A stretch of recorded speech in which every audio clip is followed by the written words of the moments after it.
以色列攻击加沙地区连续6天了后，13要求调伫咧北部地区上百万的居民24点钟内就要向南部撤离。外界认为讲真有可能是要拍入去这个地区啊。那哈马斯是对全世界穆斯林发布世界圣战日的号召，犹太人真侪纽约市警方是唔敢大意，伫真条较侪所在也拢加派警力加减来准备。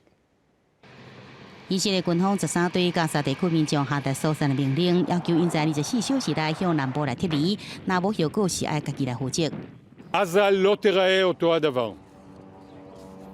אנחנו נגיע למצב בו מי שהנהיג את עזה יוכה קשה, נפרק אותו. ומי שיישאר שם יבין היטב שדבר כזה לא עושים למדינת ישראל. 设伫加沙联合国人道援助团体讲，100多人要伫这么短时间内清空，根本是无可能的任务。哈马斯政治甲国际关系负责人纳伊姆的回应是：即阵只有2个选择，一个是拍败一场攻击的行动，也是死伫家己的厝内底。纳伊姆讲：阮袂离开，绝对袂重演nak巴灾难日的历史，也就是1948年加远予犹太人占领悲剧。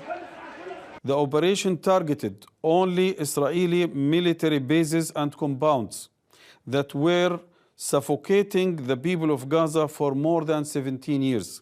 纳伊姆再来表示，要终结外地的露天加价的日子，活甲有自由、有尊严。对部分西方媒体无经过查证，引用以色列官方的消息，讲有儿童甲红衣仔互哈马斯斩首这件代志，也呼吁媒体爱先尽查证的责任。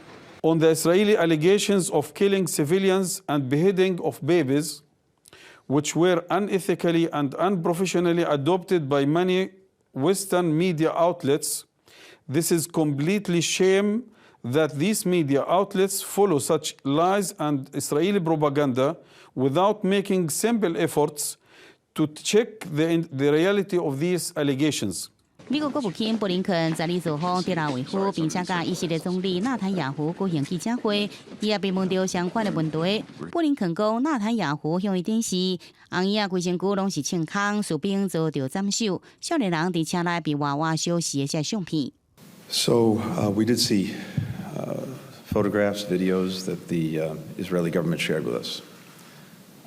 Some I think has actually already been seen in public media. Others were new to me, and I think new to our team. 另外一方面，13这天当时是穆斯林例行的拜五祈祷日，哈马斯对伊斯兰信徒发布阿克萨大洪水世界圣战日的号召，呼吁全世界自由人民甲巴勒斯坦人斗阵动员起来，支持巴勒斯坦人追求正义、自由、独立、自治合法的权利。另外，境内犹太人口真侪，纽约市警方也唔敢忽视，地人真侪，也个文化场所拢加派警力来提升戒备。《公视新闻》王慧文编译。